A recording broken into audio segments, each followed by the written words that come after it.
Pinag-iingat ang mga nakatira malapit sa Taal Volcano, lalo na yung mga may sakit sa baga dahil sa patuloy ng pagbubuga ng volcanic smog ng bulkan.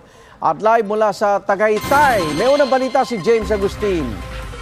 James, makapal pa ba yung volcanic smog na nararanasan nyo dyan?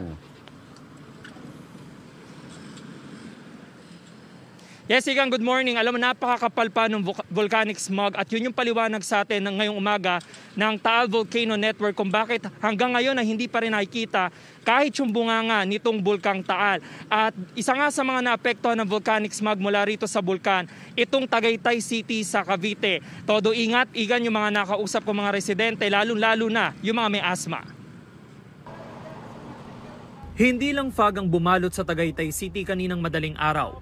Isa rin ito sa mga lugar sa Cavite na naapektuhan ng volcanic smog mula sa Bulkang Taal. Si Aling Shirley na tindera ng mga prutas, hindi naman daw nababahala pero nakaredy ang kanyang face mask. Nung linggo raw kasi ay nakaranas sila ng amoy asupre kaya pinaghandaan na nila ito. Masakit sa ilong, tapos sa mata, tsaka dito sa lalamunan. Yun ang masakit kaya bumili kami ng face mask kaagad. Sanay na raw sa ganitong sitwasyon ng residenteng si Jay pero nag-iingat pa rin. Natatakot na po ng mga mukha pagka yung ilamos ng mukha para mawala yung yung smog niya.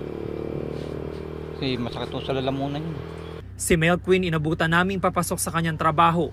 Nagsuot daw talaga siya ng face mask bilang pag-iingat lalo pat may asthma siya. In-announce po sa group chat namin, sir, na magsuot ng face mask for safety precautions. Nagsisikip po yung dibdib tapos nahihirapan pong huminga.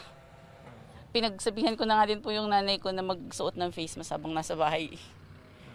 Kasi po medyo matanda na. Apektado naman ang kabuhayan ng tricycle driver na si Ricky dahil walang pasok ang eskwela ngayon sa Tagaytay City dulot ng volcanic smog. Sanay na naman eh. Kagaganto may smog eh. Pero hindi naman lagi. May mga araw talaga na sobrang dami, meron namang araw na wala. Hindi talaga lagi. Ayon sa PHIVOLCS, simula pa noong unang linggo ng Setyembre ay nakaapekto ng volcanic smog sa Taal Region. Kahapon ng tanghali na obserbahan ito ng Taal Volcano Network at nakaapekto sa iba't ibang lugar. Ang volcanic smog ay maaaring makapagdulot ng iritasyon sa mata, lalamunan at respiratory tract. Pinag-iingat lalo na yung mga may asthma, lung at heart disease, mga senior citizen, buntis maging mga bata.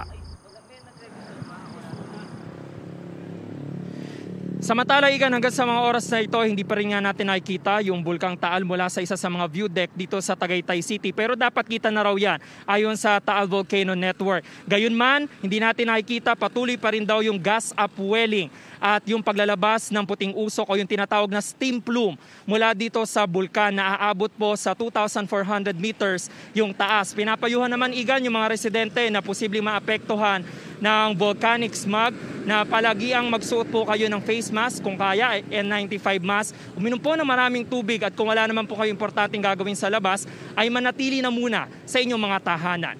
Yan ang unang balita mula rito sa Tagaytay City. Ako po si James Agustin. So ayun mga idol, yun po ang advice, no? Kung wala namang kailangan tayo sa labas, huwag na po tayong lumabas ng bahay. Kung kailangan po natin na lumabas talaga, magsuot po tayo ng face mask para po maging safety po tayo sa sakit na dulot ng smog ng Taal Volcano. So hanggang dito lang po, payo lang po, no, mga idol, no, para safe po tayo. Maraming salamat po sa inyong panonood.